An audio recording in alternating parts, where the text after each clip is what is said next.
Okay, so we're now going to have a look at question 3 from the 2022 C4 paper. This one is a fairly long one with that's got quite a few different parts that we need to consider. So it's a piano track they've given us, an audio file, and we have to identify some of the different effects that have been put on here, both, sort of dynamic effects, maybe more creative effects, maybe modulation effects, and kind of accurately say which ones we can hear on this piano part. Okay, so the first insert, an insert we know is an effect that goes just on one track, and it's not like a grouped effect like an auxiliary track or a send.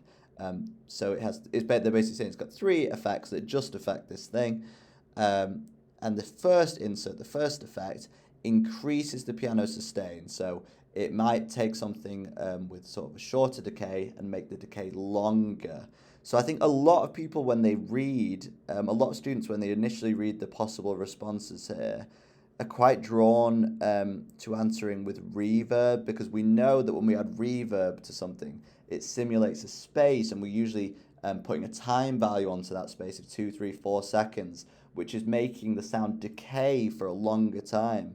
So a lot of students think, oh yeah, straight away reverb, because it's not chorus, it's not, a modulation effect like chorus. It's not tremolo, it's not going in and out with volume like tremolo does, so it's got to be reverb. But actually, if we listen to the audio, can we hear any reverb on this piano?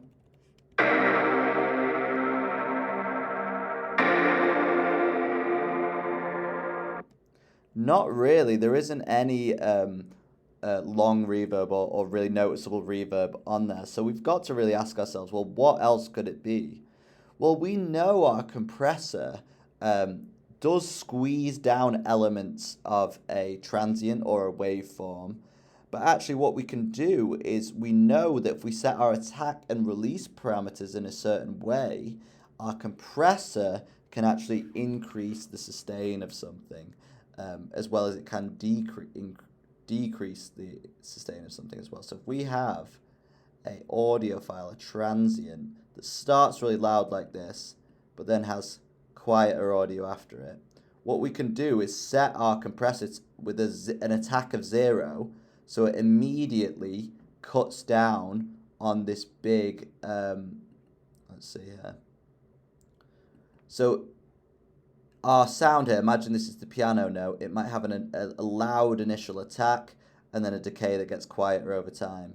Well, we can set our attack at 0, so our compressor immediately grabs this large transient and brings it down with quite, a strong ratio. So it's a similar value to the decaying sound, okay? So now, after extreme compression with a short attack, our our waveform is going to look maybe a little bit more like this. I'll try to recreate what I did there, something a bit like this. So it's going to be more similar, and then we use makeup gain to make everything louder. So now it's going to appear that the sound is decaying or has a longer sustain, because the quieter bit is now similar volume to the louder bit, because the louder bit has been turned down to be a similar volume to the quiet bit, and brought to a similar level all over through makeup gain. So we're going to have a go at doing that in a bit. So the answer we needed to go for there actually was that the sustain was longer due to compression. Okay? Now the second effect, the second insert, detunes the piano and gives the mono piano stereo width, okay? So different things are going to be happening on the left and right channel, and it might detune the effect. So we know a compressor largely doesn't do that, okay? It definitely shouldn't detune the sound, and compressors are not really. You might get a stereo compressor for a stereo signal, but it doesn't act differently on a left and right side. Again, a reverb with a very particular one might add a sort of detuned effect, and it definitely could give stereo width, but again, we've already said it doesn't sound like there's reverb on this piano. So a tremolo, we know, is a modulation effect where the volume comes in and out over time. Okay, so the volume was getting louder, softer, louder, softer, louder, softer at whatever rate we decide, where the chorus is duplicating the signal and bringing it in and out of phase with the original, creating a bit of a detuned sound, and often it's a stereo effect as well. So let's have a little listen. Does it sound like chorus or tremolo? Although this might be a hard one to do just out of my laptop speakers, but should be obvious whether it's tremolo or chorus, but it might not sound that obvious out of laptop speakers.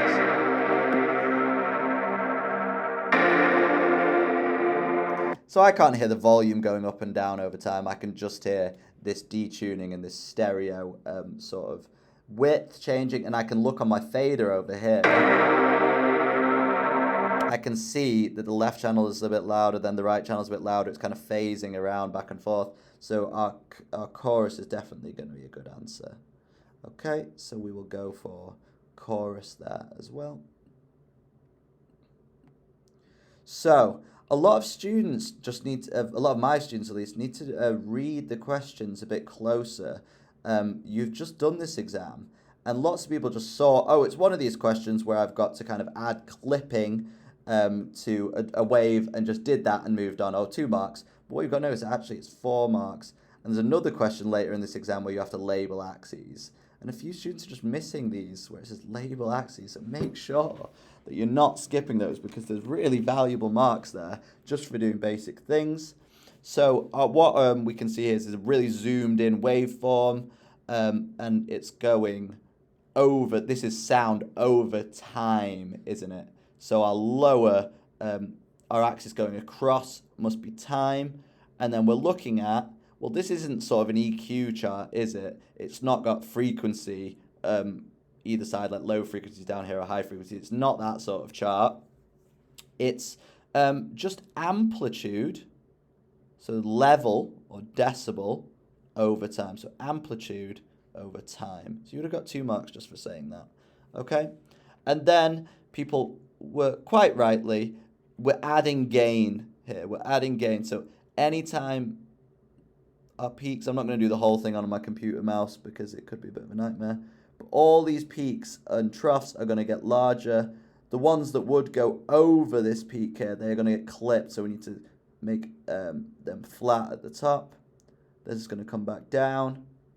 This one I need to add a bit more gain to. Back up, a bit more gain here. Back down, a bit more gain here. And anytime I've got a big peak, like this one over here, I need to make sure it's going up over this sort of 0 point. And when it gets to the top, I need to make sure I'm doing a flat line to show that hard clipping there, okay? And if you accurately trace the line, doing that, you would have got 2 marks. Some people were a bit too blasé and just sort of going, oh, yeah, a bit like this, a bit like that, and that didn't really get you the mark, okay? So you needed to be a bit more cautious and actually tracking the signal over time a bit better. So for 7 marks, what we've got to do now is go through and add these 3 inserts to the signal, okay? So we need to add a compressor that's going to increase the sustain of the sound. We need to add a stereo chorus that's going to give the width at a similar rate and modulation and depth, like we can hear in the example. And we need to add a similar distortion as well. Let's listen to that distortion. It's quite extreme.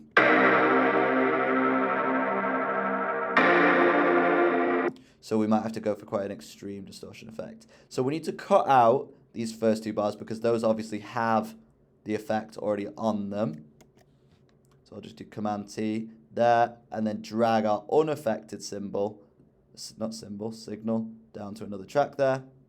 So you can see, just like I was talking about before, they've purposefully given you a signal, like here at bar 8, it's very obvious.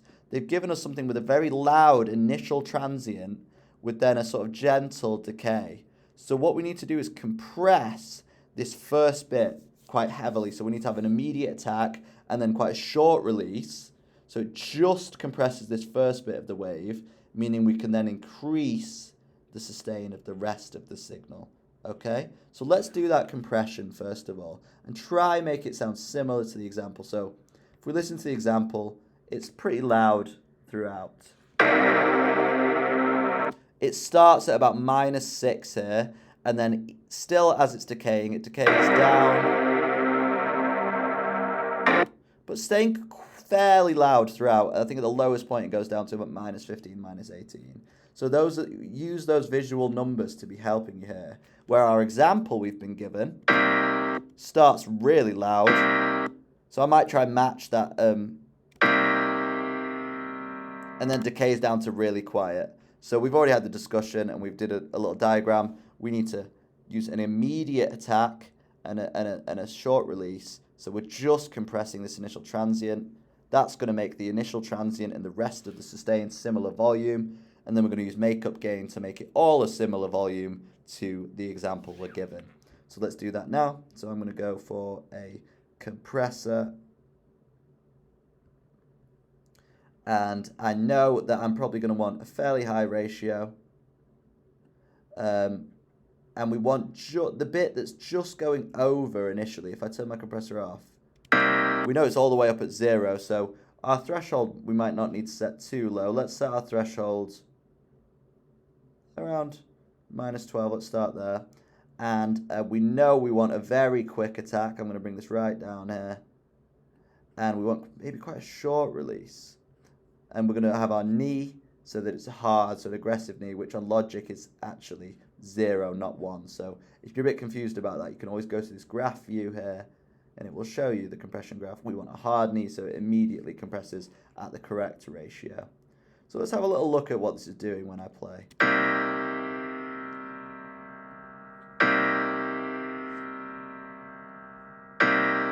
So I'm going to start bringing down my threshold.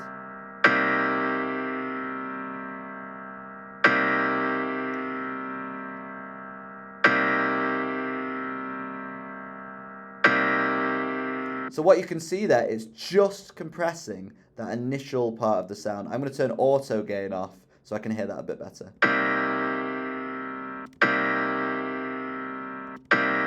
So that initial transient's really getting compressed. I could do it a bit more. I might go 8-1. So this is without. Listen how much that initial transient sticks out without. Almost has like a click at the start of it, because it's so loud in comparison to the rest of the signal, where now it's much more controlled. Okay? But it's much more controlled, but it's also much quieter. So now I'm going to use my makeup gain to make it a similar volume to the example we were given. The example we were given, we said, let's just remember, it hits around -6 and then decays to around -12, 15-ish. So let's make sure we're doing a similar thing.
So that piano is now much more consistent in volume.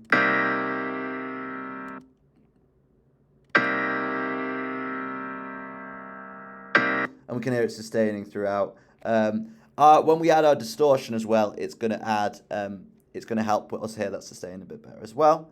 So now we're going to add a chorus. Let's listen to the chorus in the example. We can see it's modulating fairly slowly, okay, back and forth across the stereo field. We can look at our stereo out there.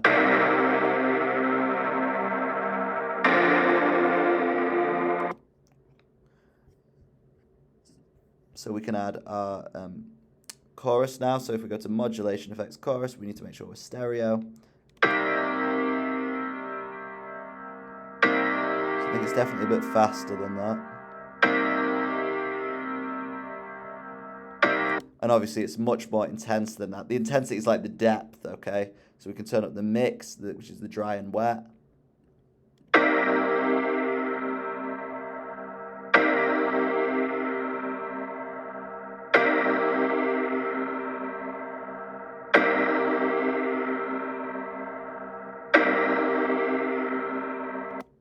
Just look at the rate of the initial one as well. I think we were close there. So it's like back and forth, wow, wow, wow, wow, wow. It's almost like kind of quavering.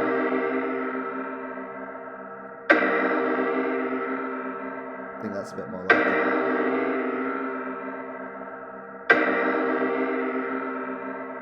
Yeah, I think that's about right. You might have a compressor chorus plugin if you're using something other than Logic that has sync values on it. Ours doesn't, we're just working with Hertz, but that's about right there. Now we need to add that quite extreme distortion. So let's try a few different distortions. Let's start with this distortion 2 from Logic here.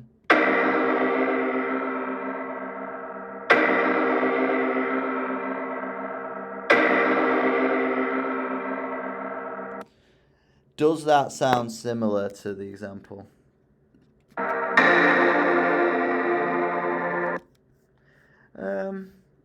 Thinking we need a different type of distortion. That one's not quite doing it for me. Let's try it.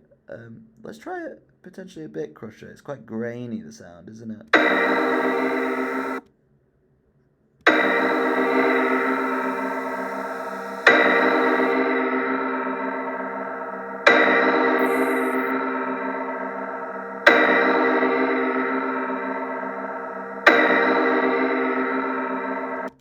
No, that's not working for me either, so I'm going to keep trying a few different ones. Maybe let's try this overdrive one. We could even try some presets.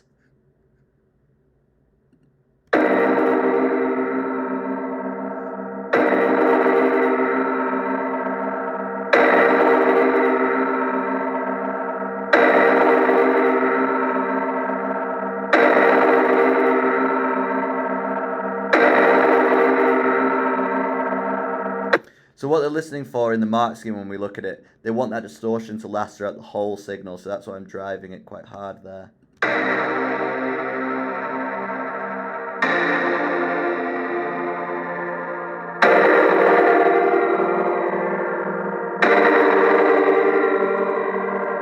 So I think we're quite close there, but what you can probably tell when we listen to ours, because we've added that distortion, the volume of the tracks increased massively. So now what I'm going to do, just in my mixer window, I'm going to try to sort of balance it.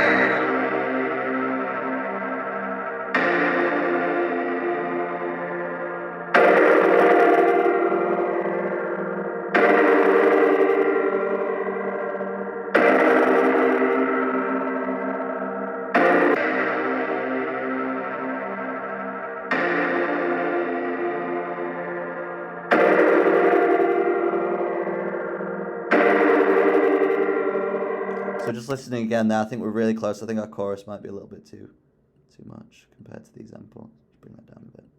Yeah, so I think they're really close. And then when we're bouncing it out, we need to make sure that we're bouncing out the whole piano part, so both the initial example we were given and the later extracts that we've modulated. And like I said before, we're going to make sure we do the whole track. You can always leave a little bit of room after, just as long as you don't do that in your final bounce. So just like that, make sure the click isn't on, make sure the things I want are soloed.